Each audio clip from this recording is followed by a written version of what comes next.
जब शहद की मक्खियों के बहरान की बात होती है तो हम अक्सर नंबर्स और डेटा के बारे में सुनते हैं, लेकिन असल कहानी वो उन आदाद और शुमार में नहीं है। असल कहानी तो इन लोगों की है जो रोजाना इस बहरान का सामना कर रहे हैं, यानी शहद की मक्खियों पालने वाले, जो हमारी जमीन पर होने वाली तब्दीलियों के सबसे पहले गवाह हैं। तो आइए आज उनकी जबान से उनकी कहानी सुनते हैं।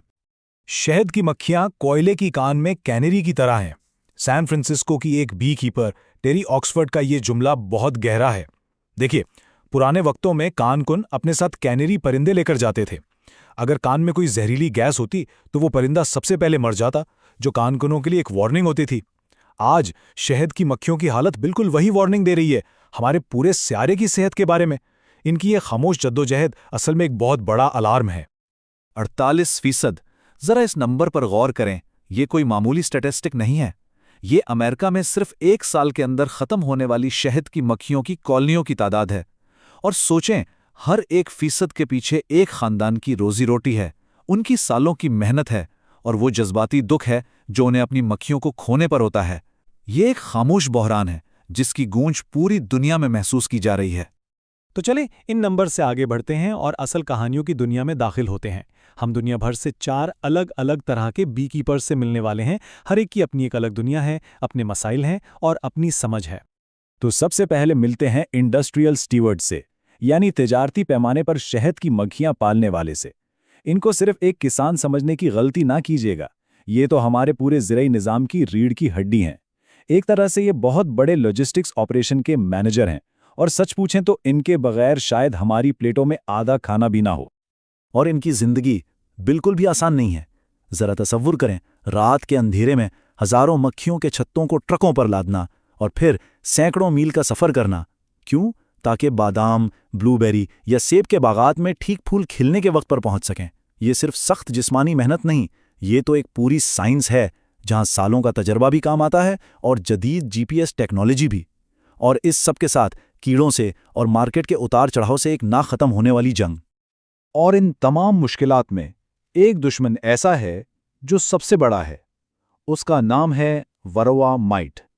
ये छोटा सा कीड़ा एक खामोश कातिल है। ये चार्ट दिखाता है कि अमेरिका की तकरीबन 42% तिजारती कॉलोनियां हर साल इसका शिकार होती हैं। इसका मतलब क्या है? इसका मतलब है मुसलसल निगरानी, महंगे इलाज और एक ऐसा जहनी दबाव जो कभी खत्म होने का नाम ही नहीं लेता। अच्छा, तो अब खेतों से निकलते हैं और शहरों का रुख करते हैं। जी हाँ, बुलंदो बाला इमारतों के बीच यहाँ हमें मिलते हैं अर्बन डिप्लोमैट्स, यानी शहरी बी कीपर्स। ये लोग इस कंक्रीट के जंगल में फितरत के छोटे छोटे जजीरे बना रहे हैं, लेकिन जाहिर है शहर के चैलेंजेस भी बिल्कुल अलग ही होते हैं। ये सिर्फ मक्खियां नहीं पाल रहे हैं, ये तो अपनी कम्युनिटी में एक पुल का काम कर रहे हैं। कभी पड़ोसियों की शिकायतें सुन रहे हैं तो कभी शहर के पेचीदा कवानीन से निमट रहे हैं। और इनकी मक्खियों का सोचें, उन्हें सिर्फ फूलों का रस नहीं ढूंढना पड़ता, बल्कि ट्रैफिक के धुएं, हर तरह की आलूदगी और मुसलसल शोर का भी सामना करना पड़ता है। ये सब चीजें इनकी छोटी सी नाजुक दुनिया को कितना मुतासिर करती होंगी। चलें अब एक बिल्कुल ही मुख्तलिफ दुनिया का सफ़र करते हैं। वक्त में पीछे चलते हैं, एक ऐसी जगह जहां बी कीपिंग सिर्फ एक काम नहीं बल्कि एक मुक़द्दस रिवायत है।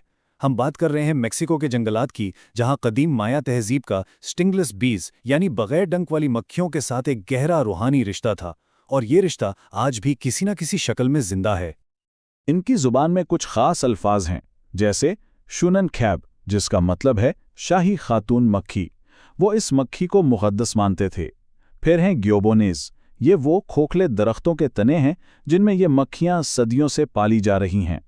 और तो और इनका अहामुज़ेन खैब नाम का एक देवता भी है जो मक्खियों और शहद का देवता है। तो देखें, ये रिश्ता मक्खियों को इस्तेमाल करने का नहीं था, बल्कि उनके साथ हम आहंगी से जीने का था। लेकिन अफसोस की बात यह है कि ये सदियों पुरानी रिवायत आज खुद खतरे में है। जंगलात कट रहे हैं, जहरीले केमिकल्स इस्तेमाल हो रहे हैं, और ये सब इस नाजुक तवाज़न को तबाह कर रहा है। और अगर ये कदीम हिकमत ख़त्म हो गई तो ये सिर्फ एक रिवायत का खात्मा नहीं होगा, बल्कि हम मौसमियाती तब्दीली से लड़ने के कुछ बहुत कीमती सबक भी हमेशा के लिए खो देंगे। और अब आते हैं इस कहानी की चौथी और शायद सबसे अहम कड़ी पर, यानी कम्युनिटी बिल्डर्स, और ये हैं ख़वातीन।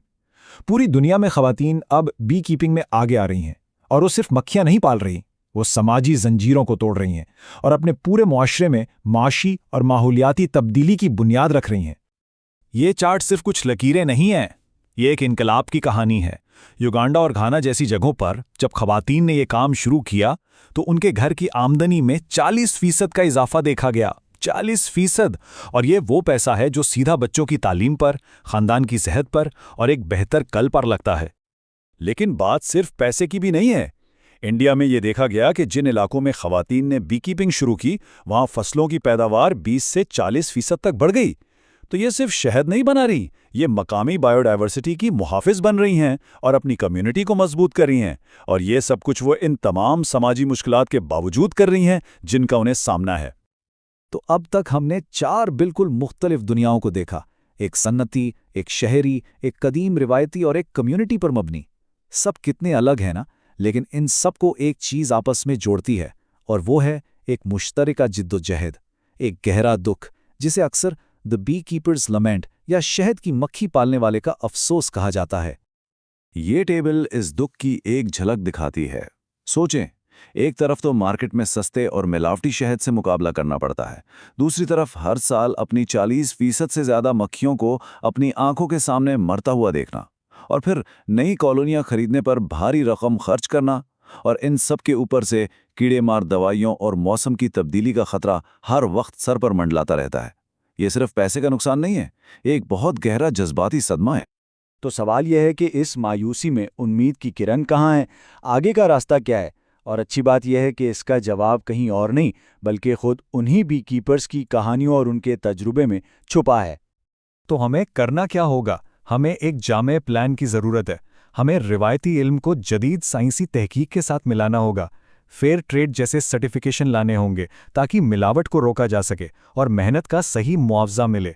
हुकूमतों को भी आगे आना होगा, पॉलिनेशन की अहम खिदमात के लिए सब्सिडी देनी होगी और मज़ीद रिसर्च के लिए फंड्स देने होंगे। और ये कोई खैरात नहीं, ये एक ज़रूरी सरमायाकारी है हमारे अपने मुस्तकबिल में। और आखिर में एक सबसे अहम बात जो हमें याद रखनी है, हम अक्सर इन बीकीपर्स के काम को फॉर ग्रांटेड ले लेते हैं, लेकिन सच ये है कि इनका काम हमारी खुराक की सिक्योरिटी और हमारी ज़मीन की सेहत की बुनियाद है। उनकी लड़ाई सिर्फ उनकी अपनी नहीं, ये हम सब की मुश्तरका जंग है। तो ये सारी कहानियां हम एक बहुत बड़े सवाल के सामने ला खड़ा करती हैं। बात अब सिर्फ सेव द बीज के नारे की नहीं रही, बात अब उन लोगों की आवाज़ सुनने की है जो इस जंग में फ्रंट लाइन पर हैं। वो हमें एक वार्निंग दे रहे हैं। असल सवाल ये है कि क्या हम सुन रहे हैं?